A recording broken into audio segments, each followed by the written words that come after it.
I'm stuck inside of me. Restless spirits converse within, indecision screams. Wavering between heaven and hell, a high wire walk through purgatory. I cry for peace, to be set free. But my hands are tied universally. It's a soul contract. I lost the to-do list. It's a cosmic quandary. Someone is swelling beneath my skin. I've met them in my dreams. There's something in my DNA that isn't what it seems.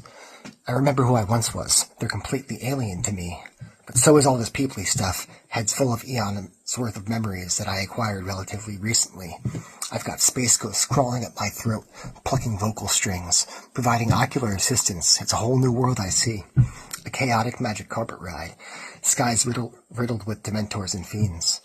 Winged things soar in shadows through the night, whispering contradictions and wicked fictions through tangled webs we weave. Demons and angels pretend to fight, but they're all on the same celestial team.